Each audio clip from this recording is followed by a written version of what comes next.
Black unicorn. What is a black unicorn? What is a black unicorn? Black unicorn. Black unicorn. Black unicorn. Black unicorn. Black unicorn. Black unicorn. Black unicorn. Black unicorn. What is a black unicorn? Learn something. Black unicorn. Black unicorn. Black unicorn. Black unicorn. Mm-mm.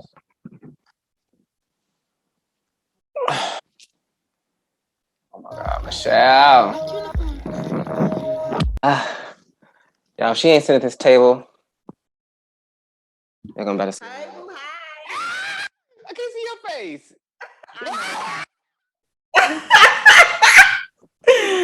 Oh my God, I miss you so much. Ow! What is up? Hey. I had to, you know what? I was like, I gotta get my initial reaction to see your face. Usually I'll like do a little preliminary talk, but I was like, no, I just need to get this original.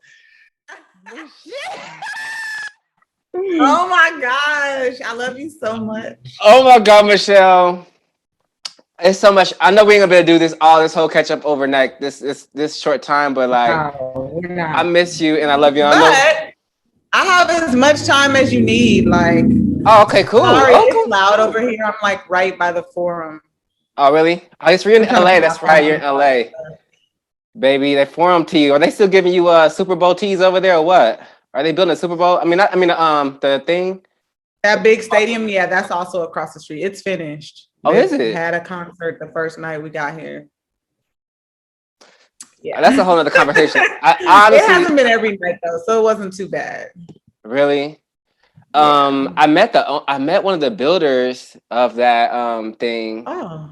inside of an Uber, and Mm-hmm. I was like, so since y'all building this over there, I was like, how y'all gonna employ the people in the neighborhood? Because y'all done ran over a few houses, y'all done done this and the other.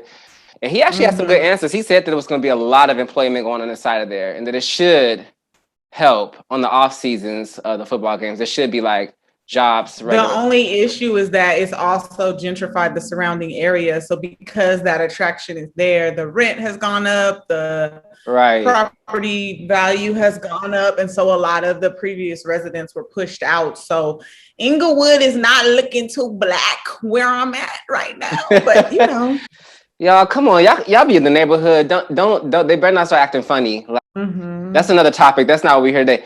Yo, Michelle. Right. Oh my God, look, you got me sweating. Look at this.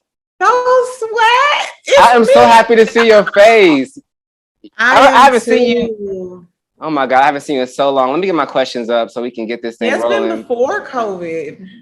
It's I been was before. thinking about that when we were getting on the phone. Before we were getting on, I was like, It's been a where long did time. I even meet Eclipse? And the thing is, like, when that happens, it's typically like on a soul, like I met the person on a soul level because I literally don't remember. Yeah. It could have been through Reggie, it could have been through Jeffrey. But I feel like I knew you before I You knew that you were did. Jeffrey's roommate. Yeah, so I remember. I can't remember the exact time, but I do remember seeing you and feeling your energy way before then. Like it was way, way before then because um, when you started to come up, when you were auditioning and stuff like that, I knew you. I still feel like I saw you before then at Lula's. yeah, I feel it like I had saw to you there, be. but I wasn't a regular at Lula's. But I would just kind of drop in every now and then, But yeah, I remember. I just remember it's kindred souls, kindred spirits. Yeah. You've And been like it on the was like an move. instant click, like whatever. I know that's why I was like, I gotta just get this natural reaction. Y'all gonna have to see it. I don't think I've responded to I don't think I've done that yet with anybody on the show, but I was so excited to have you and the show, the platform is pretty much what you do already, which is why I asked you to be a part of it. You already have your own platform. You're already doing your thing. You're already inspiring people in so many different ways. Thank you. You really are. I'll be reading your stuff. I'll be like, give it to them raw and just not the slow clap. Yes. for real. You be giving it to them raw. I learned so much from your page, Myshell. I really do. Thank I learned you. so much. And just off topic again, like I never knew that there was so many different ways to cook. Y'all, this girl will find some way to make some damn black food within the constraints of this damn illness and diet that I have to function within. I mean, you be making it happen. So welcome to Black Unicorns. We know that she's white. We know she's a white unicorn, but she's actually an alicorn. She's not a unicorn. When you have the wings and it's an alicorn. But so my daughter would definitely let you know that if she heard you say unicorn. Okay, cool. I've gotten checked a few times, and I'm like, I just want you to know that I know. Good. But yeah, so I know you, but the viewers obviously, some people may know you, may not. But I always like to start with the question like, how do you identify? And that is an open-ended question, however you want to answer it, because there's many levels to that question. And then just on a surface level, your pronouns, because everybody gotta have their pronouns today. Pronouns, okay. Yeah. My name is Myshell Tabu. And I identify as she, her, but on a lot of days, I'm definitely they. But she, her is fine. I am a filmmaker, a graphic designer, an actor. I always say former dancer, but I've stopped saying that because even though I can't dance full out anymore, like I can still dance. And the fact that I can still move and even the fact that my spirit can come up with choreography while I'm listening to music, I'm still a dancer, even if I'm in a wheelchair or, whatever, like I'm a dancer. And I am bisexual. What else? I'm in a long-term partnership with a man, a cis man. I have 2 kids. One is 11, going on 59. Just kidding. Yeah, she's 11. She's my daughter. And then I have a son, a trans son, Alec. He is 17. So, I don't know how I missed that. Pretty eclectic family. Wow. See, Myshell, I knew. All right, me and you about to just talk. Then we was about to have. I got so many questions, and you just so. Yes, you have obviously a lot of gifts, a lot of talents. I don't even know which one to jump into first. You said a lot of them. Out of all of those, in terms of how like a small Myshell might be looking at this, with all the ways you identify, you see yourself, and just said, which one would you want to like lead with? Talk about, the overarching umbrella, I guess, is artist. I can take nothing and make something from it. And that's been since I was little. If you give me a ball of clay, I can make a mouth out of it with gold teeth. And you'd be like, how did it even? It just happened. I'm a doll maker. I'm about to be in a Black documentary about doll making. It's just art.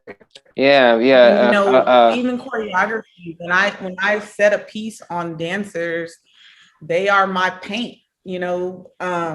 Stage is my canvas, and then graphic design. It started out while I was at Lula Washington Dance Theater, and in a nonprofit, you don't have a job title. I mean, you do, but it's how can I be of service, basically, because we don't have all of the things that we need, all of the positions that we need. So I wore like 15 hats, and I was just like, these posters could be better. I feel like I could get the company booked if it looked like this. So I figured out how to do it, but then I fell in love with graphic design. And when I'm working with clients, I'm not an artist. When I'm working with clients, I'm working for hire. I need to do the best possible product that's gonna get them business, right? But when I'm working for myself, I can do whatever I want with no input from anyone. And I think that's been sort of the central thesis of my life is I want to do what I want to do, and how can I make money doing what I want to do?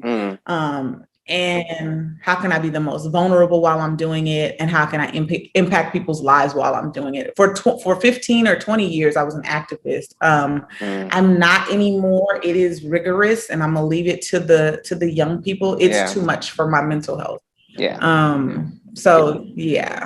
That's that was a lot. Sorry. But I appreciate you for saying it, and I'll let these interviews kind of do that, because I think it's important one thing about, you know, when I call people Black unicorns, I really believe the people that come on the show, they really are magical. They really, I'm not using the term loosely. I see it in you, and there's obviously a lot of other people. You have like 10,000 followers.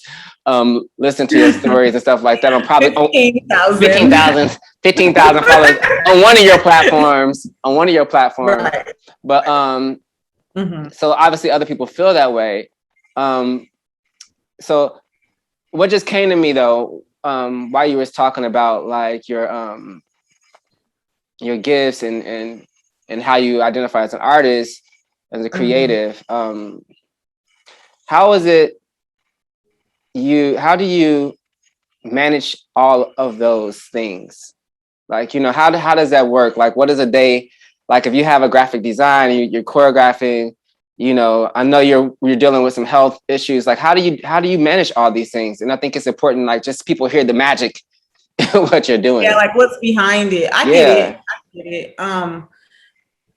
So from very young, I was a rigorous planner. And I think it's because both of my parents were air signs and they kind of weren't planners. They were flighty. And I'm an air sign too. But because the house was like all four of us just you know, I was like, I need some structure. Like I need to do my homework at this time. And then I'm gonna take my shower at this time. And it became a thing. And I didn't realize it was forming my identity. So organizers, planners, washi tape, highlighters, gel pens, that's me. And so now in a more digital world, that translates into Google calendars. I have each of my family members has an email address. They have a Google calendar, and I sync them all, and I make sure everybody is where they're supposed to be when they're supposed to be, because my daughter is an actor. And so that's auditions, that's callbacks, that's self-tapes, that's, oh, you're booked, so we need to fly out. So that's me booking the flight. And then, you know what I mean? So it's, there's a lot of dots, and that's just the family part. But with the art, like right now I'm choreographing a musical, Something Rotten. And so I have to, you know, plot out the points for the formations. I'm doing all of that on my iPad. I put little dots. I put everyone's name next to them, where they're going to stand. You know, I'm putting entrances, exits, blocking, etc. And I don't have an assistant for it. So I have to make sure that I'm on it. So there's that part. With graphic design, when the kids were little, I would do it at nap time, and then when they were asleep at night. But then as I got sicker and needed more sleep, I've kind of pushed it to like maybe 2 to 6, and I'll fit everything in there. And also I've been doing it now for 10 or 15 years. So I'm much faster, you know, so I can turn out a logo, and then I streamlined it. I think an important thing for artists to do if they're trying to do a thing is to find a niche that you love within the broader thing and just focus on that. Like I found so much joy in just saying, no, I don't do websites anymore. No, I don't really want to do your flyer, just logos. You know what I mean? If someone really needs a flyer, I'll do it. But for the most part, I only want to do logos. I'm good at it. They're beautiful. And are you still doing your podcast? Are you still doing that? We don't. You mean the YouTube channel with Hannibal? Yeah. Well, see, you got so many. We stopped doing it. I love seeing those. Opinion. Oh, okay. So Hannibal wanted to talk about more pop culture news, that type of stuff, and not talk about ourselves. Hannibal is I'm vulnerable. Yeah, Hannibal's my partner. Sorry. By the way, just so people know. And I had a podcast together, Tabu Tuesdays, and we would talk about stuff, and some of it was vulnerable, but I wanted to really go deep. And you know, it takes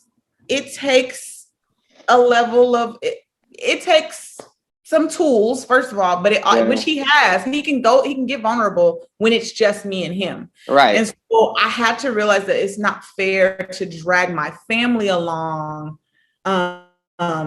In my own, you know, sort of pursuits of leaving my mark on the world. You know, I want to leave a mark that is very human, that is very humanitarian, that is very what can you learn from my testimony? What insight can you gain from what I've been through? What does it look? What are sick people thinking about? What are disabled people thinking about every day? What is it like to be in pain 7 days out of the week? You know what I mean? Yeah. And how do you find joy within that? Or can you? Are there weeks where you can't? And there are weeks when I can't. You know? Yeah. Let's talk about, I didn't send this as a question, but since we're on it, just so people kind of understand what it is you're experiencing, what sickness you're dealing with, so that we have some, background. Okay. So I have an autoimmune disease that attacks my kidneys, and it's called focal segmental glomerulosclerosis. For short, we call it FSGS because that name is a mouthful. Yeah. And I can't say that. Essentially, the main symptom that you would look for is bubbles in your urine, which means that you have protein in your urine, which is called proteinuria. And so my first inclination was actually swollen ankles because I didn't know about bubbles in the urine. That's not something that I would look for or know. So I'm actually glad that you're giving me the platform to even say it, because if people notice that, they can get tested. They can go to a nephrologist, which is a kidney doctor, and get tested. So in addition to carrying around the fluid in my ankles, which I'm not doing now, I'm in like a partial remission. I would get these horrible headaches, really bad headaches, because when you pull one system out of the body, everything kind of falls apart. So because my kidneys weren't functioning, my liver's like, I can help, and start spewing like cholesterol everywhere. And so then my cholesterol went up. So now I'm a heart attack risk, so we had to manage all of those things with medications. And so it's just a lot, the medications didn't have side effects. You're nauseated in the morning, whatever. And then I was on prednisone for a year. So I was wheelchair bound because of the aches and the weight gain and everything else. So yeah, it's been a long road, and it ain't over, so it's a huge part of who I am now. So in terms of like leaving your mark, to go back to that so people can understand, like, you said you want to like inspire, and some days you can't find sometimes you can't find that joy or whatnot.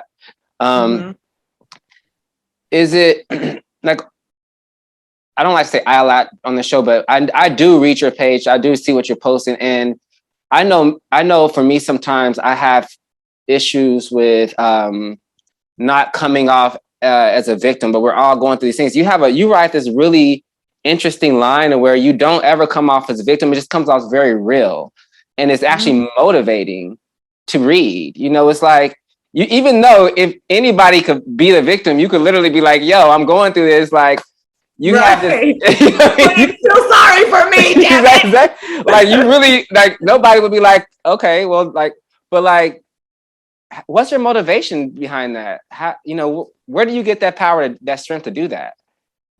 You know what I mean? It's interesting to hear you say that to me, because I don't know that I don't come off as a victim. I don't know that there's not people that are like, shut up about it. All right, we get it. You got a headache. Bye. You know what I mean? Like, I don't know that everyone feels the way that you do, but what I want to do is to humanize my disability and show that I'm still a full human being. Like, we see people in wheelchairs or minus a limb, and we think that becomes their identity. You know what I mean? Right, and it's a full person, like, who gets horny, who gets hungry. You know what I mean? Like, all of the things that you feel, they just happen to have this situation happening. And so I think my goal is to showcase my wholeness, my fullness, in the same way that everyone else does. If I can shake my ass today, I'm gonna shake it. If I can't tomorrow and I have a headache, I'm gonna show you that too, because everyone talks about how Instagram is like a brag book. It's the highlight reel, and it's only the good stuff, and nobody ever tells their stuff. And I'm not gonna just tell all my business either. You can't psychoanalyze me from Instagram. You won't be able to do it, because you don't know. There's a whole other world over here. Yeah, you don't know. You know what I mean? Right. So, yeah. But I do try to share as much as possible, and as much as possible without putting my whole family's business out there. Because like I said, they may or may not like, once my kids were past 7 or 6 even, I asked for their approval for everything I post of them. You know, you really have to consider we didn't have this when we were growing up, the Absolutely. internet. Absolutely. And so you have to consider they're going to apply for college one day. Yeah. They want people looking at them on the potty and stuff like, you know what I mean? Like, yeah, this stuff never goes away. It never. It's always here. Lives forever. Yeah. So that's I was in Norway one time, and I remember this lady I met. She had done her dissertation on the future of the internet, and she actually got a law passed in Norway that wouldn't allow people to put their children online at all because of their future. I love that. Yeah, I love it. I thought that was like 10 years ago. I thought that was going to end up making it here. Like some stuff ends up coming to America after however many years. It never got here, but I think that's really interesting and important for anybody who's out there doing this type of work and putting your shit out there. That you know your kids they will have a future, you know, and because on top of putting their business out there, you're creating a brand that they now have to live up to. Exactly. You get what I'm saying? You've told a story on the timeline that they may or may not. I want to be associated with. Yeah. Exactly. And we see that time and time again on really crazy scales with celebrities where their kids can't live up to that. It can be quite damaging. So yeah. Well, how long did it take you to get here? Like Myshell, you obviously are like always working on something. So like, you know, what would you say was your timeline to get you from the point where you were that scared creative unicorn, like thinking about doing stuff, and then to the point you were just like, I'm here, this is my truth, this is how I'm living, this is what I want you to know, I'm aware of what I want you to know. Like, how long did that process take? I would say that was my whole life in the making. But if I think back to hustle mode, I would go to auditions and be like, I'm going to book it. Like I had some sort of, it's not just confidence. It was like a knowing, you know what I mean? Yeah, yeah. But then I got to a point where I was like, I don't want to submit anymore. Submission, that word submission just got under my skin. And it has nothing against casting directors. It's nothing against auditioning. It's just, I wanted to make things. And you get distracted by, I got to get my head shot together. I got to do this. You know what I mean? You get distracted by that. And it becomes the rat race to look for the job, which I hate. My kids like auditioning. They think it's fun. You know what I mean? Right. For me, it's like, can't you just trust I'm talented? You saw the last thing I did. Like you been there. Right. Why we auditioning again? Right. Like you already know what it is. No, but you know, I know the system works the way that the system works. And so, you know, I'm writing. I'm right now I'm writing a couple of scripts. And I hope to make my mark that way. And then with my illness, it got to a point where it was like, what can I do from the bed? And I think that's where I was trying to like drag Hannibal into it, because people love our banter when we're at like a party or a club or, you know, just wherever. They're like, oh my God, I love you too. I want to take you too home. You too. Yeah. So I'm like, let's make this a thing. And he's like, no, I don't want to do it. You know, so I had to respect that, you know, and honor. It was not easy. It was like, I was mad for like. Yeah, well, because you're creative and you know that, because normally when we are creating something, we experience it first. So you're experiencing all that magic. You like, this is packaged, ready to go. This is a piece of magic. Let's hand this people. People are looking at me, asking me questions about my relationship. Like, and it is, you know, it is a thin line about how we package and put our business out there. Listen, I think I'm in the beginning of this process, and like you, got tired of asking for questions, and I got tired of not seeing people like you represented in the media, and not being able to be visible like fully 100% themselves. I don't really like the word normalizing, because I feel like that's bullshit. We're normal. We don't need to normalize shit. Like if that feels strange to you, then it's strange to you. But we're already normal. We're not. It's not your normal. Yeah, exactly.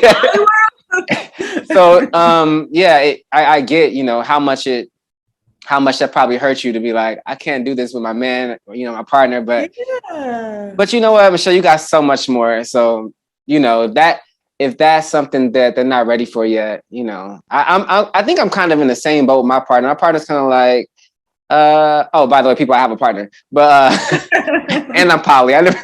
But yeah, they're like, okay, this is cool, but I don't know if, you know, they're not really into it. Yeah, They're not really into it, and they don't have the same passion. So I feel you.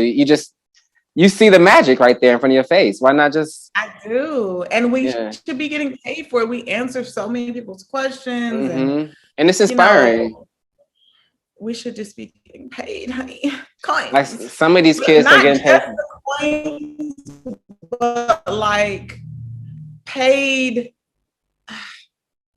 The universe should be reciprocating the energy that we put out. And it could be reaching so many more people, I should say, than just the few people we have around us or who have access to us. I want to give everyone access to me, basically.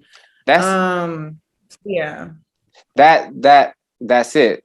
That's it, and right there. Private. He's private. My partner is private. And so but that's such a strong statement. I mean, I'm not gonna go into that a lot, but like I want to give everyone access to me. That's such a strong sentiment to want to do that. It's and people may not understand that type of love for humanity at this time and stage in life, but sometimes all you have to give is yourself. That's it. That's, you know, like you said, you don't like I'm in the bed and I have a phone and I have a computer. This is it. I'm either going to be invisible and get lost in this bed and people are going to forget about me and be like, whatever happened to Myshell, or I'm going to be loud as hell from this bed. You know what I mean? Yeah, exactly. You always been loud though. You was loud. That part. Like, so how would be quiet in the bed? This next question is going to be interesting for you because you have such a specific diet. What is your favorite food? So my favorite food is probably a creamy, gooey with a little bit of crust on top from being in the oven with the foil off for 2 seconds. Ooh. Macaroni and cheese. So macaroni and cheese in the Black community, it's an experience. Okay, it's an experience. It's baked and it's life. You know, it has a bechamel sauce in there, and you got to get in there. I'm gonna put it right here so I can just be holding just that part. You know, it satisfies the kids at Thanksgiving. And I feel like we never grow out of that from the kiddie table. Like that's still our favorite thing on the plate because there's that nostalgia, but then it's also that flavor. Like it's lit. So when I had to cut dairy, I was like, ooh. So I ended up using Earth Balance, flour, vegan cheese and all of this stuff to concoct and keep modifying. And my friend Evan taught me a few things and I put different people's ideas together. And now it's just bomb. I don't miss the other mac and cheese that gives me a headache because this one tastes so good and I still feel good afterwards. How am I going to make it? I need to make it over to try this food. Y'all, when y'all see the way she be cooking this food, I be looking at her and I'm like, damn, you sure ain't no dairy? It looking so good. It be looking so good. One of the other things you do is cooking. 1 second, let me turn this back on. Okay. She's still rolling though. As a matter of fact, well, I got this here. Rolling. I got you. I love that. I should tell people to do, when they go Black, to do a little something. We kind of answered this already, but what for people that see something in you right now that's looking at this and like relating to you hella hard, what advice do you have for them? Don't try to do it all at once. Just my main thing is incremental, small incremental amounts of joy, small incremental amounts of pleasure. You'd be surprised what sprinkling little joy bits throughout your day can do. Like I feel like it keeps me going, you know, and listen a lot and read a lot. I read a lot. You said you're poly, and I'm reading a book called Polysecure. Before this, I read The Ethical Slut. But like when I read, when I listen to podcasts, it just makes my brain go boom, boom, boom, you know, and sometimes I take notes. I've been using Twitter as my notepad lately, so that I can have a digital, and so that I can share it again, like share with your friends. You never know what your story or someone else's story can do for you. You know what I mean? Like it's an exchange. And if you're not exchanging with people with ideas, what's kind of the point? You know what I mean? We're here together. We're all here together.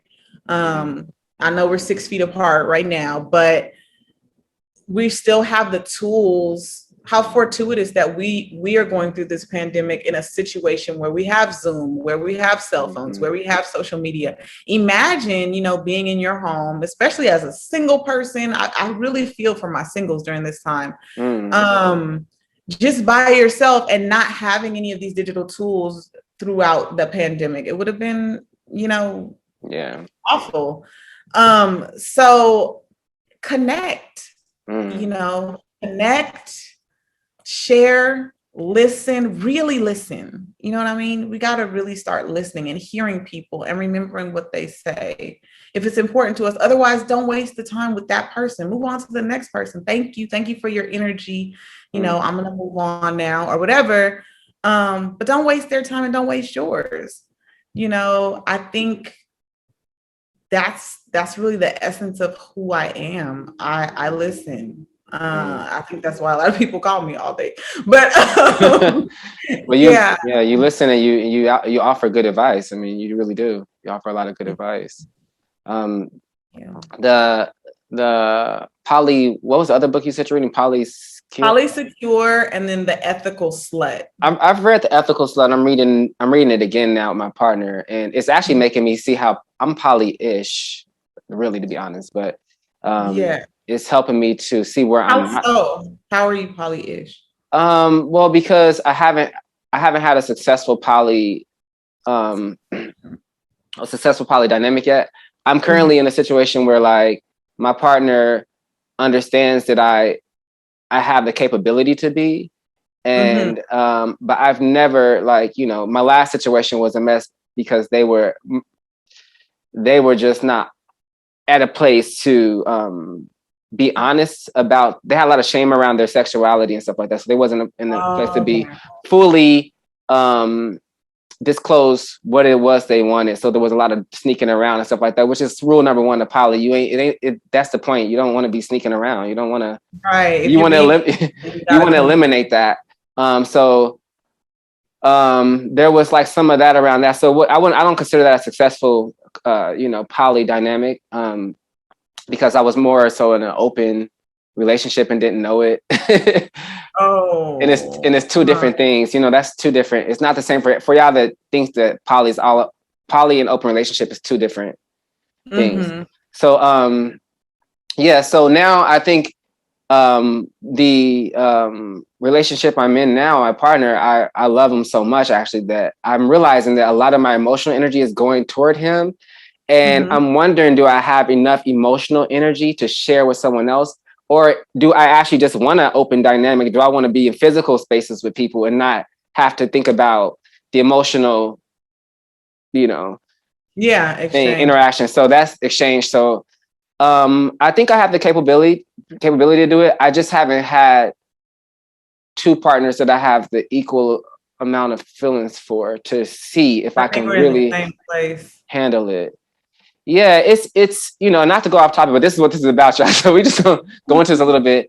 It's not easy, I did have one poly partnership that was amazing. These two days, I would say, and it lasted for a year, and it was before the one I got in now.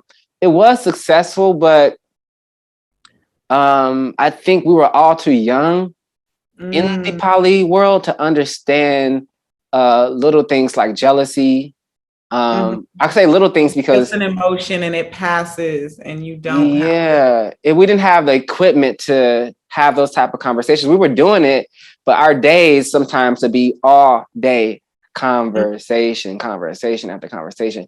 And it was so heavy. It never felt light.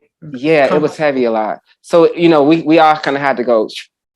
And I guess, I shouldn't say that they haven't been successful. They've just been short and stuff like that. So I wanna ultimately, in an ideal world for me, Myshell, I'm like, I think poly is the way. I think the idea of being obsessive and holding somebody like to be your all, it's just so weird of a concept to me. Like, I just don't, even for me, a lot of pressure. Yeah, too. I don't like to feel like that.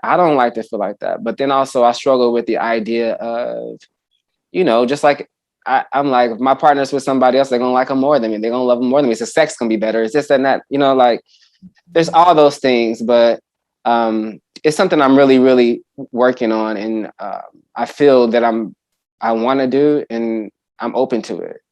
It just hasn't happened on a level that I can say is, I don't know, real. I don't know if that's the word, but real or sustainable. But you've had experiences, so now you've learned from those, and so that's kind of shaped who what your next thing will be. I don't think those are not valid experiences. Those were experiences that you learned from, and that's going to inform that, and reading the books and talking to other people is going to kind of help you shape it how you want to shape it. Yeah, because I know for sure, like more recently, before, like back in the day, I was able to have just casual sex and it's enjoyable. And yes, like the mechanics of sex is cool and I can come and it's great, blah, blah, blah. But at this stage, at this age that I'm at now, I don't want the sex without the emotional piece. Like I want the full passion. Yeah. So, and I get that it's different sometimes for guys, but like,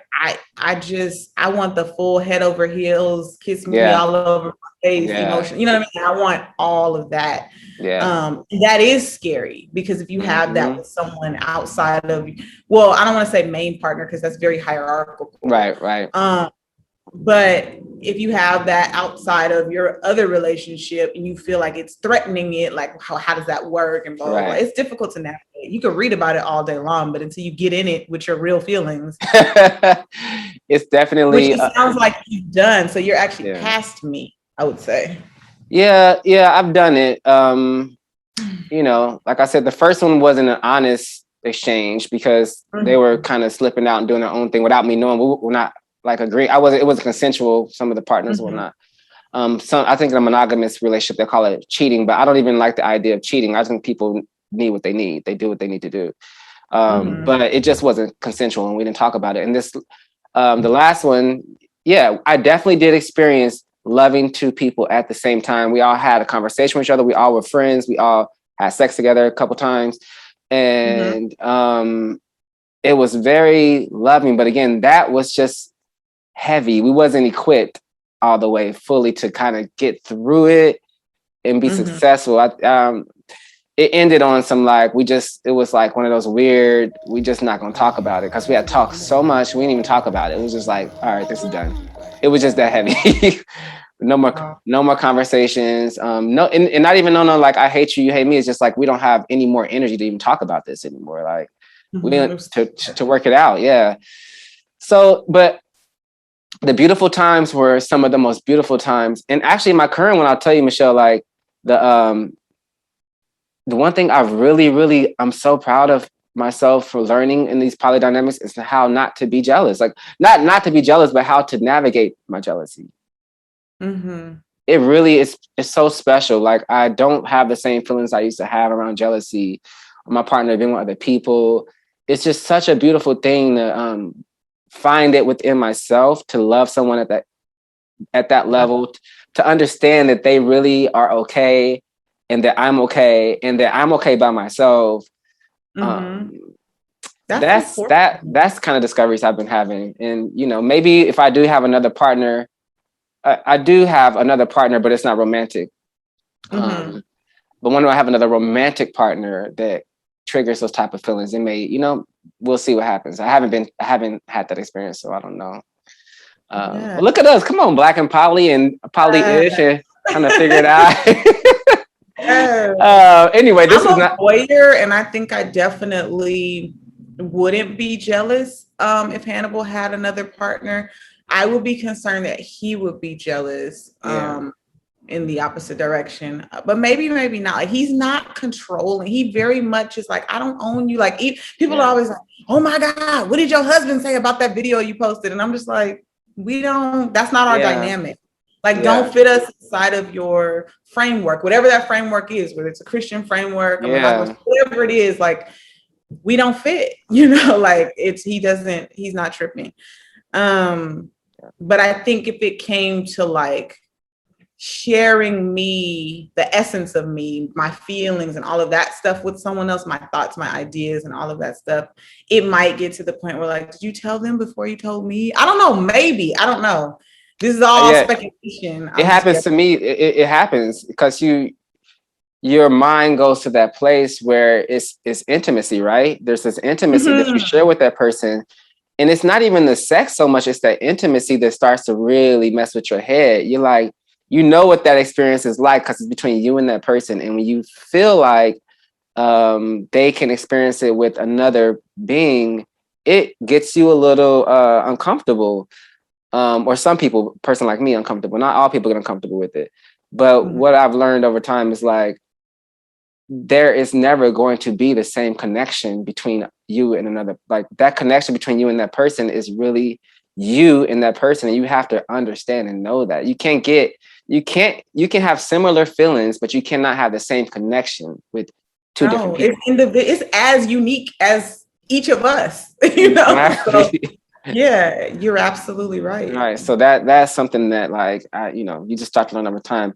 What is, switching lanes? That was a good conversation though. We might need to do this again because I'm realizing I have way more poly thinking friends that I even knew, because I didn't know that about you till just now. But that's good to know, because I wouldn't even marry him until he agreed that at some point it could be a possibility. I didn't want to be in a lifelong partnership with someone that was absolutely not open to that idea, that concept. I was like, we need to we got to keep having the conversation or whatever. Like, we need to talk it out. Yeah. Cause I'm not comfortable committing to you, knowing that this is a big part of who I am. I just can't do it. And actually, when you were talking, I thought about there were 3 of us at Crenshaw. I don't want to be too specific because I don't want to put everything out there, but me, another girl and a guy, and we were inseparable entire senior year. And our dynamic without labels, just in our young, we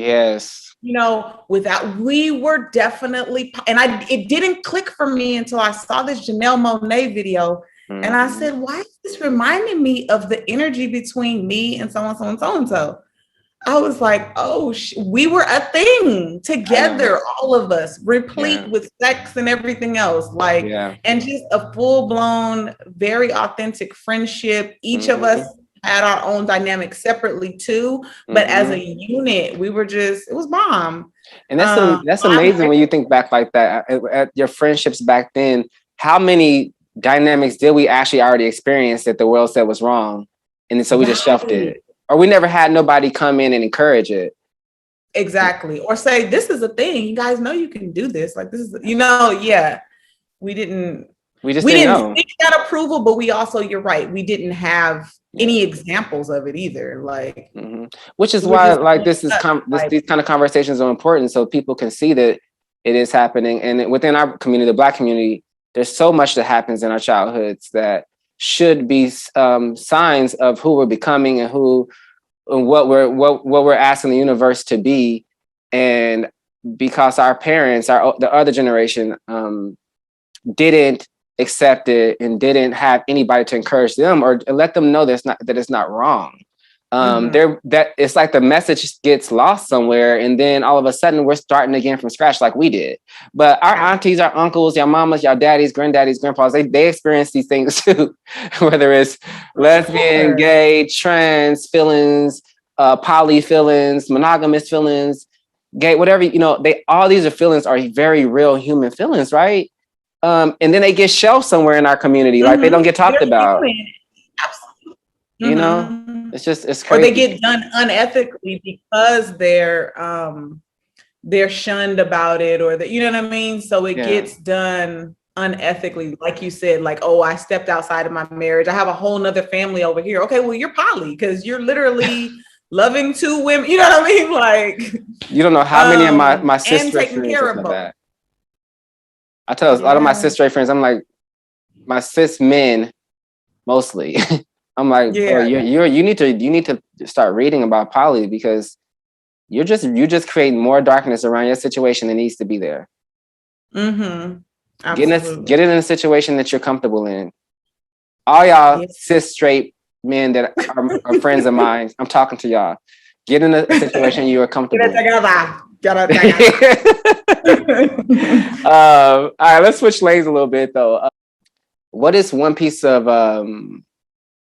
we just talked about the book that you read, but like, what's another piece of art or an artist or experience that you think people should not do or should do before they die? Like, what is something, or should not live without, or see or experience? All people or Black people? Because it's different. You know what? I like to think that I'm talking to other Black unicorns. I feel like that's the audience that we're talking to. But if other people are inspired, that's fine. But I do feel like people that are going to really hear this are people that maybe you and just haven't got to the level of visibility that you're at. So talk to that person. Okay, so can I do more than one thing? Yeah, for sure. Okay, so one thing that I think all Black unicorns should do is go to a ball. The ballroom scene was just so loving to me and embracing for me.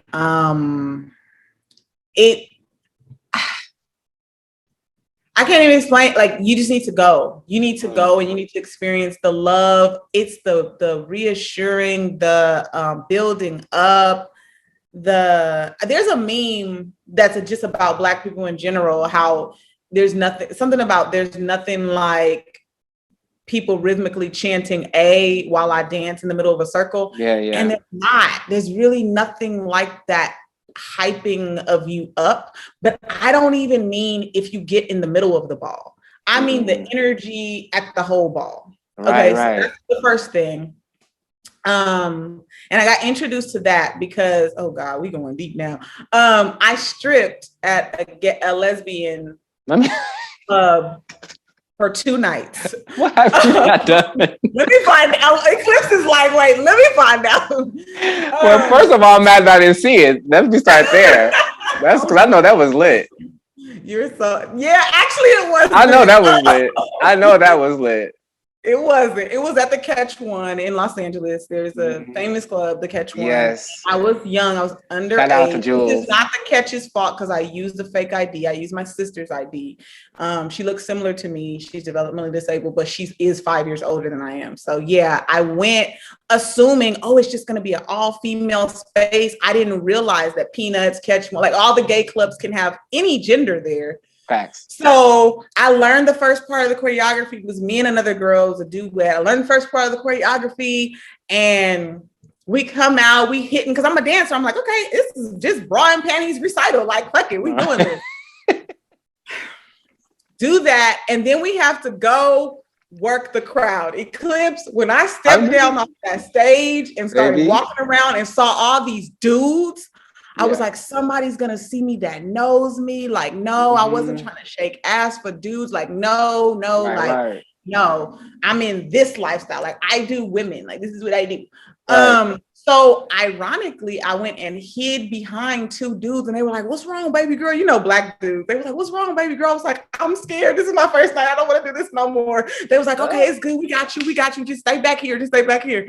I stayed back there for the entire 3 songs. I know she was looking around like, where is she? Yeah. That's why it only lasted one night. But so go to a gay club though, because when I went there, the catch was you say it's your birthday, people giving you 20s. You say, you know what I mean? Like, yeah. I can't even explain it. So that's 2. Ballroom, gay club. You don't need to strip, but you just need to go. Right. Yeah. You don't got to, but if you want to. If you want to, get your life. Right. The third one is Africa. Just being in a homogeneously black place, like where you look around and everybody is black. I can't even explain it. Yes. I mean, people in Atlanta probably get it, but no, because there's a whole other side of town where they go and it's, you know what I mean? It's not. Yeah, it's a space. It's a space for black people in Atlanta, or in Georgia. In Georgia, rather. There's a space called Atlanta for black people.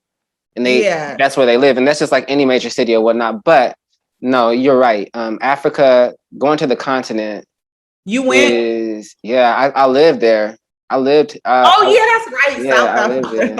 Yep, I was there, but I still, there's this whole thing. Even with Africans, they say that it wasn't. It's Little Africa, the South Africa's Little Africa. It was still black. It was still black ran. It was still, homogenous. I mean, of course, there's more white people in South Africa and other cultures because it's giving you the New York of Africa vibes. But overall, like when I got pulled over by the police, I didn't feel threatened. I did not feel like my life was in jeopardy ever dealing with any type of authority. Like, it was just when I saw like black banks, like black banks, black investment companies, lawyers, doctors, cleaners, like the whole system, black from the top to bottom. It was just so, I agree with you. It changed me. And I think that's what people say when they go there and they get healed in the continent. Like if you're in the diaspora or whatever, wherever you're coming from, there is a healing that happens there. But for me, it wasn't like the like esoteric, like, that's not how it was. It was like, oh my God, I don't know what it feels to be human. I just don't know. I don't know what it feels like to be a regular person. I just didn't have. You realize how narrow your perspective is and how big the chip on your shoulder is. Because being black in America, being black in the world, I'm not going to take away from global blackness and right, exactly. Everywhere. Facts. But being black in America is some whole heavier stuff. Yeah, it just is, and you have to be traveled to realize that. I think you have to be well traveled. Yeah. And I think most Black Americans we're starting to travel more now, which I'm so happy about, but there's still many places that you'll go. It'll be the first time experiencing a Black American. They'll still be like, they've never experienced it, never seen it before, never seen us before. And it does change your perspective, but specifically, I cannot agree with you more. Black people, not just America, if you're having a Black experience in Brazil, Haiti, wherever it is, even in Black countries like Haiti, if you can get to the continent, because we know that the visas are different everywhere. And the Black Americans do have that they can. We actually can travel, y'all. Travel. Yeah. Go to the continent. I agree with you 100%. Actually, both of those. Both of what you said, because the ballroom scene, when I was younger, I started sneaking out too. This is a damn shame. I was sneaking out when I was 13 or 14 out the window, putting the pillows under the cover, the whole thing. I was doing that. Mom, if you see this, it's true. But I was sneaking out, and the older queens were picking me up. I was trade at the time, believe it or not. What? I was trade. I need to see those pictures. Yeah, my name was Two Tone. My skin disorder called me Two Tone, but okay. Yeah, that was me. But Yeah, you should see the pictures. I had girlfriends like you, many of the same experiences that I had growing up, which I wish would have been supported. I was definitely bisexual when I was younger. I was definitely like poly. I had boyfriend, girlfriend simultaneously, all that in high school, and did not realize that this was a thing, that it could be okay. It was just a lot of darkness. But I was sneaking out nighttime and the ballroom scene. Yeah, I would be in the car with my friends. Some of them would be trans, some of them would be lesbian, gay, and honestly, never feeling more myself. Yeah. It gives you permission. Yeah, it does. Permission, yeah. That's a good way to put it. Like I never felt I had permission to just be so me. Even at that time, the role was like trade, and I was more masculine presenting, which I don't think I am much different now. But back then, it was like the thing was like you had to be masculine in order to have a certain type of attract. If you were trying to attract a certain type of guy or girl at the time, we wasn't where we are now, where people are starting to actually see the beauty and femininity and masculinity and all that. But back then, I was presenting definitely more masculine all the time, and I did feel at home. It was a little, we had our messy moments. Some of the kids was, writing checks and going to jail. And sometimes they was going to jail. But the thing was, is that we had to, like, there wasn't no family unit. There was no taking care of, that was the way that people had to survive. So, they were selling, some certain times they had to be selling something that was stolen, but these families were real families, and people was eating. They had to eat, So however we had to eat, that's how we're eating. But it is something to say. Like the ballroom scene is and still is thriving, and even now, I think more than ever. Now that it's expanded to other cultures around the world, people are really seeing that just the queer experience overall. It's like supporting it in a way that I don't think I can't think of any other like thing that's supporting like that. Even like the gay and lesbian centers, because I feel like they're very like Eurocentric based. I feel like the ballroom scene supports everybody. Like everybody's up in those balls. Like you can see it online on YouTube. Like it's in France, it's in Russia, it's in Africa, it's in LA, it's in New York. Like, you know what I'm saying? It's just like this big supportive system. Worldwide. Yeah, but I agree with both of those. And then the continent. I can't stress. I cannot agree with you more on that. What part of the continent did you go to? What part of the continent did you go to? I went to Ghana. I went through Nigeria briefly, but I went to Ghana for the most part for almost a month. I think it was like 3 weeks. Oh, and it was beautiful. There. Yeah, I heard it was out there. I heard that Ghana's starting to give us money or some type of break to be there or something. I've heard that something like that. I don't know if it's true or not. Yeah, we didn't choose to move. No, that's true. But we didn't choose to move there because several reasons, the traffic and all of that, but it's not queer friendly. And I'm bi and my son is queer, you know what I mean? So it was just like, that's not safe for us. And so we needed to go somewhere very safe and with all of the, not amenities, but all of the things that we need to raise our family, and then also healthcare for me. So that was the reason we didn't pick there. But no, they are giving funds for people to move back there. Okay. All right, so we're gonna wrap it up. This is the last thing I always like to leave people with on the show, Myshell, is you said so much. I don't even know how I'm gonna edit all this because there's so many dimes in here. But it is so many dimes. I'm like, I already knew you was gonna give good talk. I knew. I was like, that's why I had a recording from the top, y'all. Everything that I've recorded, this is not pre. This conversation is just off the head. Hold on, let me turn her back on. Okay, she's coming now. All right, so on the camera, on the camera. Okay, We're back. I'm gonna add that in. So yeah, she's so silly. I went for this white square to go down. Come on, white square. What's she I giving? see it. Can you see that? Can you see it, Myshell? Yeah, with the four corners. Yeah, hold on. Let me see what she's giving. What are you giving? Four corners, four square, handball, tetherball, honey. What are you giving? It's giving very much. Okay. Where do we stop? Oh, so our last question, we're gonna wrap this up, Myshell. But I don't even know how I'm gonna edit this because it's so much good stuff that you came with today.